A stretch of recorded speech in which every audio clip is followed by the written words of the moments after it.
بسم اللہ الرحمن الرحیم۔ السلام علیکم۔ ہمارے چینل زنبیل میں آپ سب کو خوش آمدید۔ مجھے میرے احساس نے مار دیا تھا۔ یہ کیا بات ہوئی کہ زندگی کی کوئی خوشی میرے پاس نہیں تھی، پریشان ہو کر رہ گیا تھا۔ دولت تو بہت دور کی بات ہے، کوئی گیسو کسی آنچل کا سہارا بھی نہیں تھا۔ اس نا امیدی کی کیفیت میں اپنے ایک جاننے والے اطہر بھائی سے ملاقات ہو گئی۔ وہ ایسے آدمی تھے جن کو میں نے ہمیشہ خوش ہی دیکھا تھا۔ میں نے جب ان سے ان کی ہر دم خوشی کا راز پوچھا تو انہوں نے جواب دیا، بہت آسان تھا میاں، ایک شعر سن لو، اسی میں راز چھپا ہوا ہے۔ چلیں سنا دیں، میں نے بے دلی سے کہا۔ خوشی کی جستجو دراصل غم ہے، خوشی کو چھوڑ دے غم بھی نہ ہوگا۔ انہوں نے شعر سنا دیا۔ شعر واقعی بہت اچھا تھا اور ایک فارمولا بتا دیا گیا تھا، اس پر عمل کر جاؤ تو سب ٹھیک ہو جائے گا۔ اطہر بھائی شعر تو بہت اچھا ہے، میں نے تعریف کی۔ میاں فارمولا بھی اچھا ہے، تم ابھی سے اس پر عمل کرو، ایک ہفتے کے بعد آ کر بتاؤ کیا ہوا۔ میں اطہر بھائی کے پاس ایک خاص کام سے گیا تھا۔ اس دن میرے جیب میں کچھ بھی نہیں تھا۔ میں نے یہ سوچا تھا کہ میں اطہر صاحب سے 1000 روپے لے لوں گا، اس کے بعد وہیں سے ٹیکسی کر کے راستے سے کھانے پینے کی چیزیں لے کر گھر واپس آ جاؤں گا۔ کم از کم 2 دن تک کا خرچ چل ہی جائے گا۔ گھر میں کوئی نہیں تھا، ابھی تک شادی نہیں ہو سکی تھی۔ اب یہ بتاؤ کہ اگر 1000 روپے مل جائے تو تم خوش ہو جاؤ گے؟ ظاہر ہے اطہر بھائی، اس سے کئی کام نکل جائیں گے، تو بس میں تمہیں پیسے نہیں دے رہا، تم کو ابھی سے اس فارمولے پر عمل کرنا ہے۔ دیکھ لینا تم نے اس شعر کو اپنے ذہن میں اتار لیا تو پھر تمہیں کوئی غم بھی نہیں ہوگا۔ میں ان سے پیسے لیے بغیر اس شعر کے سوغات لے کر واپس آ گیا۔ گھر آ کر مجھے نفیسہ کا خیال آیا۔ میں نے نفیسہ نام کی ایک لڑکی سے محبت کی تھی جو یہ چاہتی تھی کہ میں اس کے باپ سے جا کر ملوں۔ نفیسہ کے باپ سے ملاقات کو میں ابھی تک ٹال رہا تھا، لیکن اب ان سے ملنا ضروری ہو گیا تھا۔ وہ ایک اعلیٰ سرکاری افسر تھے، ان کے ذریعے کوئی جاب بھی ہو سکتی تھی۔ میں نے نفیسہ کو فون کر کے کہا، میرا خیال ہے کہ میں تمہارے ابو سے جا کر مل ہی لوں۔ ہاں ہاں چلے جاؤ، اس نے کہا، میں نے ابو سے بات کی ہوئی ہے، بس ان کو تمہارے آنے کا انتظار ہے، وہ تمہارا انتظار ہی کر رہے ہیں، تم ان سے جا کر مل لو۔ نفیسہ کے والد ایک اعلیٰ سرکاری عہدے دار تھے، بہت دھاک تھی ان کی۔ ان کے پاس جاتے ہوئے جھجک ہو رہی تھی، لیکن نفیسہ نے مجبور کر کے مجھے ان کے دفتر بھیج دیا۔ اس نے اپنے ابو سے میرے بارے بات کر لی تھی۔ میں دوسرے دن بہترین ڈریسنگ کر کے ان کے پاس پہنچ گیا۔ وہ اپنی پوری شان کے ساتھ اپنے کمرے میں ہی تھے۔ آؤ صاحبزادے آؤ، نفیسہ نے مجھے تمہارے بارے میں بتا دیا تھا۔ جی جناب، میں اس سے زیادہ کیا کہہ سکتا تھا؟ بیٹھ جاؤ، انہوں نے سامنے والی کرسی کی طرف اشارہ کیا۔ میں مؤدب ہو کر سامنے بیٹھ گیا۔ زندگی میں پہلی بار ایسا انٹرویو دے رہا تھا۔ تم خدا نہ خواستہ میری بیٹی سے عشق تو نہیں کرنے لگے ہو؟ انہوں نے ایک ایسا سوال کیا کہ میں چکرا کر رہ گیا۔ میرا خیال ہے کہ کسی بھی باپ نے براہ راست ایسا سوال ہونے والے داماد سے بھی نہیں کیا ہوگا۔ شرمانے کی ضرورت نہیں ہے، ہاں یا نہ؟ عشق کیا جناب، بس نفیسہ مجھے بہت پسند ہے، میں اسے ہر حال میں خوش رکھوں گا۔ میرا خیال ہے کہ ابھی ہماری گفتگو اتنی آگے نہیں بڑھی کہ تم خوش رکھنے یا نہ رکھنے کی بات کرو، انہوں نے کہا۔ میں ایک بار پھر چکرا کر رہ گیا۔ عجیب بے دھڑک انسان تھے۔ کام کیا کرتے ہو؟ انہوں نے پوچھا۔ جاب کی تلاش میں ہوں جناب، میں نے کہا۔ مجھے امید ہے کہ بہت جلد کوئی ملازمت مل ہی جائے گی۔ اور اس وقت تک کیا اپنی بیوی کو بھوکا رکھو گے؟ نہیں جناب، سوال ہی نہیں پیدا ہوتا، جو خود کھاؤں گا اس کو بھی کھلاؤں گا۔ جب تمہارے پاس خود کھانے کو نہیں ہے تو اس کو کہاں سے کھلاؤ گے؟ اس کی فکر نہ کرے، شادی کے بعد نفیسہ میرا مسئلہ ہوگی، لیکن شادی سے پہلے تک تو میرا مسئلہ ہے نا۔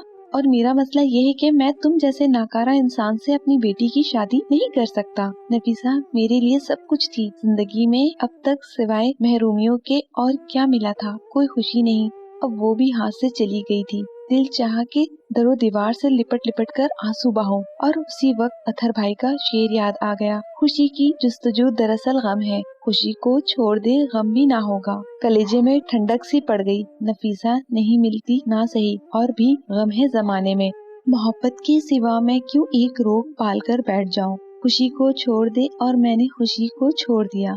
میں نے نفیسہ کو فون کر کے مطلع کر دیا تھا کہ میں زندگی کی راہ میں اس کا ہمسفر نہیں بن سکوں گا۔ وہ کچھ دیر کی بک بک کے بعد خاموش ہو گئی۔ شاید اسے بھی احساس ہو گیا تھا کہ اس کے باپ کا فیصلہ درست ہی تھا۔ اب زندگی کے کٹھن شب و روز میرے سامنے تھے۔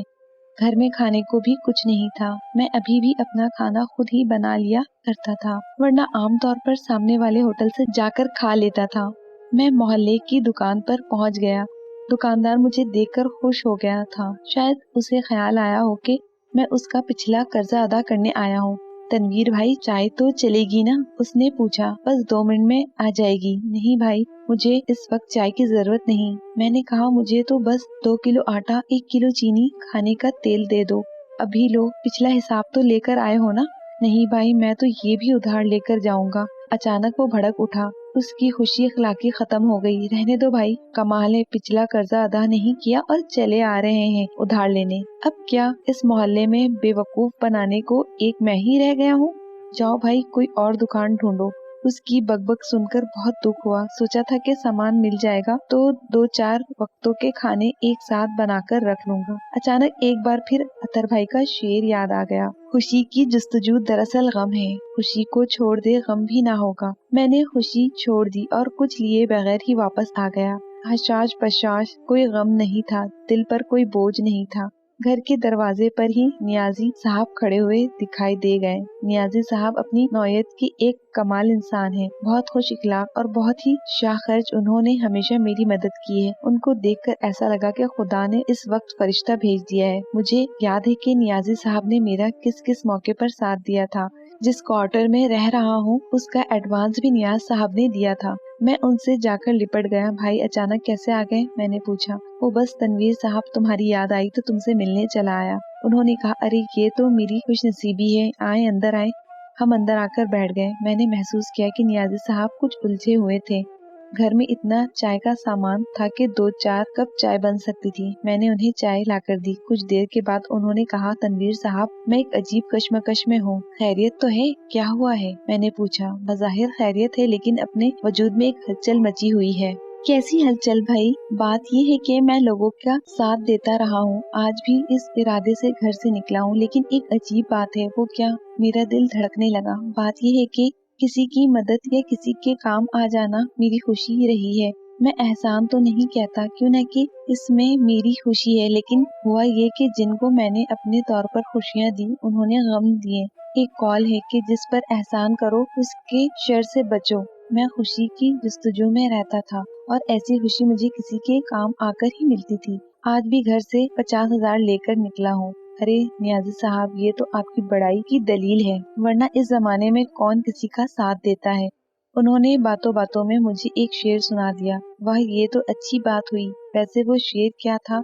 तनवीर साहब, यकीन करें कि इस शेर को सुनते ही ऐसा लगा कि मेरे सर से सारे बोझ उतर गए हों। समझ में आ गया कि मैं कहाँ भटक रहा हूँ। वाह साहब, फिर तो बहुत मुबारक शेर हुआ। मुझे भी सुनाए। शेर है, खुशी की जुस्तजू दरअसल गम है, खुशी को छोड़ दे गम भी ना होगा।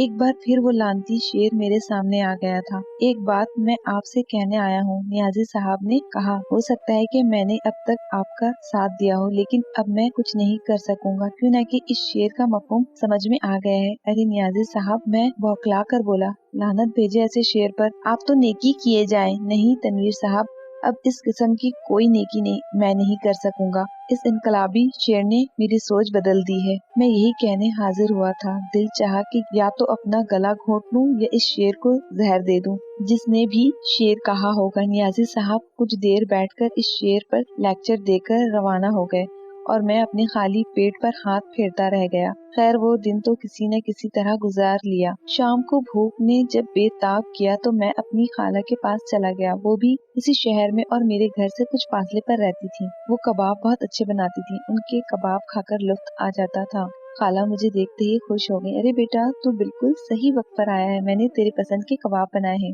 क्या बात है खाला आपकी। मैं खुश हो गया। खाला, वो तो आप जैसी हो। मैं एक तरफ बैठ गया, सोच रहा था कि कितनी देर के बाद कुछ खाने को मिलेगा। उस दौरान वही शेर मेरे कान में गूंजने लगा। आवाज लगाई, खाला मैं जा रहा हूँ, एक काम याद आ गया है। अरे बेटा, कबाब तो खाता जा। नहीं खाला, फिर सही। और मैं इस मकान से बाहर आ गया। बाहर आते ही भूख से चक्कर सा आ गया था। एक दरख्त का सहारा लेकर खड़ा हो गया।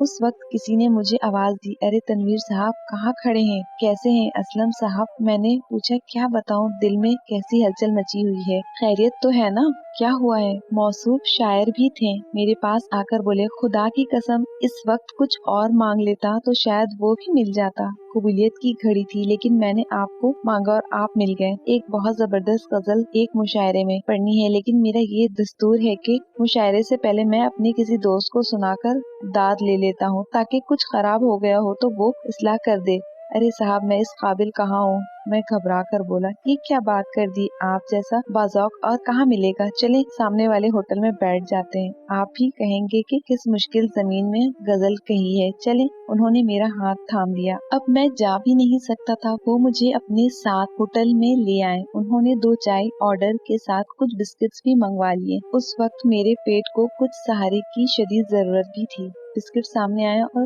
उसी वक्त वो कमबख्त शेर याद आ गया। उस वक्त खाली पेट कुछ खाना मेरे लिए बहुत जरूरी हो गया था, वरना मैं बेहोश ही हो जाता। लेकिन फिर वही शेर, खुशी को छोड़ दे गम भी ना होगा। इस मौके पर भी उस शेर ने मेरा पीछा नहीं छोड़ा। जनाब असलम साहब ने बिस्किटों की तरफ इशारा किया, आप क्यों यूं ही बैठे हैं? नहीं असलम साहब, इस वक्त कुछ नहीं ले सकूंगा, मेरे पेट में कुछ गड़बड़ है। ओहो, पेट में गड़बड़ है तो आपको चाय भी नहीं पीनी चाहिए। जी जी हाँ, मेरी जान निकली जा रही थी। उन्होंने एक लम्हा इंतजार किए बगैर एक चाय का ऑर्डर कैंसिल कर दिया और खुद चाय और बिस्किट खाने लगे, जबकि मेरा ये हाल था कि मैं गम और खुशी के फलसफे में फंसा हुआ था। उसके बाद उन्होंने अपनी जेब से कुछ कागजात निकाले और अपनी बेतुकी गजल सुनाने लगे। एक तो गजल बेतुकी, फिर इतनी तवील जैसे पूरी उर्दू शायरी लिख कर ले आए हो।